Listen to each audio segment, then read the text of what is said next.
Ted Bundy once said, "What's one less person on the face of the earth? It's this guy." Now, I believe that quote shows that there's truly some evil people in this world. It's not all black and white, but some people are so far off the end.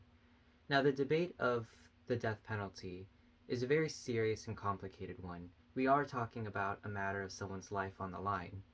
However, some people argue that the practice is barbaric and archaic, and in modern times, like, why do we have it? It's a terrible thing to kill someone. However, I believe there is an important necessity in it, and that's why we need to retain it in the US court system. Now, to begin my case, there's many accounts of vicious serial killers who have killed many people, usually marginalized groups. One of these such examples is Jeffrey Dahmer, which is this guy down there. You may know him, he's very notorious. There was a whole Netflix series about him. And according to a court case study, he once said, oh gosh.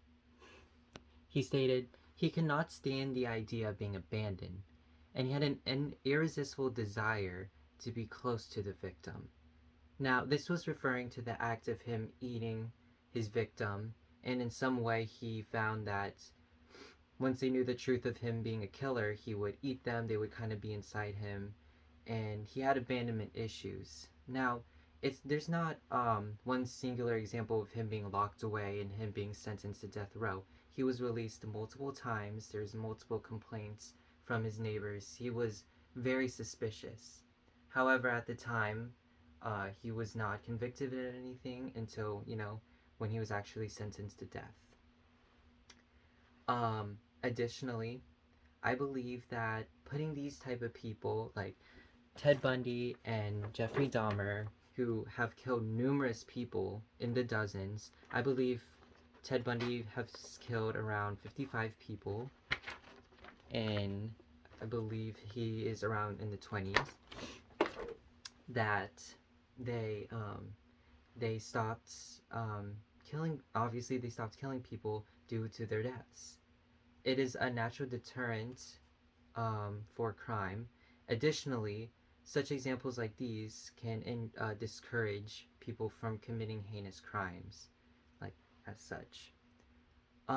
Additionally, what do you call it? According to USA Facts, around 55 billion goes into correctional facilities and treatments for these such people.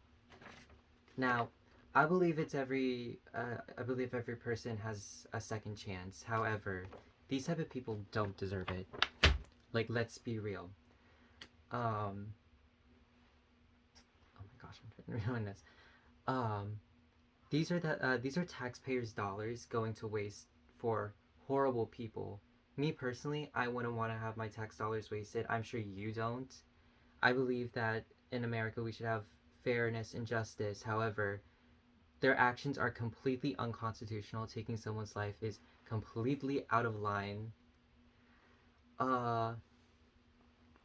Additionally, there is closure in the victims' families. I think that's very important. If a relative of mine was murdered by someone, I would hope that the killer was brought to justice and face the same punishment, or like face, death too. There's this legal study in victims, death and penalty, and the closure. They acknowledged difficulties in assessing closure, but pointed out that some victims, the execution often brings a sense of retribution